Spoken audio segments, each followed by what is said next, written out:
Hi hello welcome to footy arena. FC ബാഴ്സലോണയുടെ Spanish super താരമായ Dani ഓൽമോയുടെ കാര്യത്തിലുള്ള ആ ഒരു അനിശ്ചിതാവസ്ഥ അതിപ്പോഴും തുടരുകയാണ്. നമുക്കറിയാം, കഴിഞ്ഞ സമ്മറിലാണ് RB ലീപ്സിഗിൽ നിന്നും അദ്ദേഹത്തെ 60 മില്യൺ യൂറോ നൽകിക്കൊണ്ട് FC ബാഴ്സലോണ സ്വന്തമാക്കിയത്.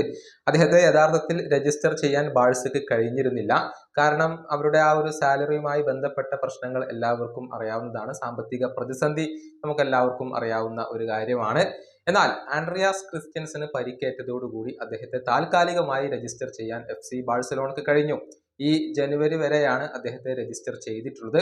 പക്ഷേ അദ്ദേഹത്തിന്റെ ആ ഒരു രജിസ്ട്രേഷൻ പുതുക്കേണ്ടതുണ്ട്. അതിന് ഇതുവരെ FC ബാഴ്സലോണക്ക് കഴിഞ്ഞിട്ടില്ല എന്നുള്ളതാണ് വാസ്തവം. ഡാനി ഓൽമോയെ രജിസ്റ്റർ ചെയ്യാനും വിക്ടറിനെ രജിസ്റ്റർ ചെയ്യാനും വേണ്ടിയുള്ള ഒരു അപ്പീൽ കഴിഞ്ഞ ദിവസം ബാഴ്സ നൽകിയിരുന്നു. അത് അവിടുത്തെ സെക്കൻഡ് കോർട്ട് തള്ളിക്കളയുകയും ചെയ്തു. ഇതോടെ അദ്ദേഹത്തെ രജിസ്റ്റർ ചെയ്യാനുള്ള ആ ഒരു സമയപരിധി ഇപ്പോൾ അവസാനിക്കുകയാണ്. ഇന്നാണ് അതിന്റെ അവസാനത്തെ തീയതി എന്നാണ് അറിയാൻ സാധിക്കുന്നത്.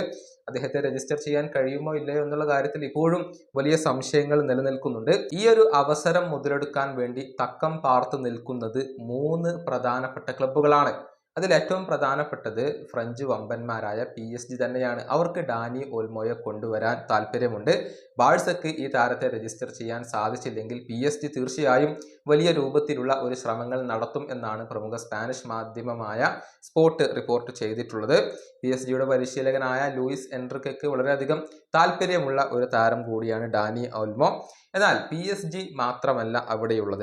ആഴ്സണൽ, മാഞ്ചസ്റ്റർ സിറ്റി എന്നീ 2 ക്ലബ്ബുകൾക്കും ഈ ഒരു താരത്തിൽ താല്പര്യമുണ്ട്. സിറ്റി ഇപ്പോൾ മോശം പ്രകടനമാണ് നടത്തുന്നത്. അതുകൊണ്ട് തന്നെ വരുന്ന ജനുവരി ട്രാൻസ്ഫർ ജാലകത്തിൽ അവരുടെ മിഡ്ഫീൽഡ് ഇപ്പോൾ ശക്തിപ്പെടുത്താൻ പെപ്പ് ഉദ്ദേശിക്കുന്നുണ്ട്. പെപ്പിന് താല്പര്യമുള്ള ഒരു താരമാണ് ഡാനി ഓൽമോ.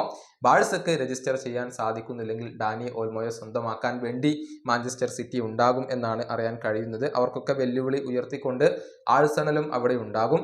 ഏതായാലും ഡാനി ഓൽമോയെ നിലനിർത്താൻ തന്നെയാണ് ബാഴ്സയുടെ താല്പര്യം. അതിനുവേണ്ടി അവർ അശ്രാന്ത പരിശ്രമങ്ങൾ നടത്തുന്നുണ്ട്. പക്ഷെ അത് ഫലം കണ്ടിട്ടില്ലെങ്കിലാണ് ഈ 3 ക്ലബ്ബുകൾ തമ്മിൽ ഈ താരത്തിന് വേണ്ടി പോരാടുക. ഈ വീഡിയോ അവസാനിപ്പിക്കുന്നു. അടുത്ത വീഡിയോയുമായി വീണ്ടും കാണാം.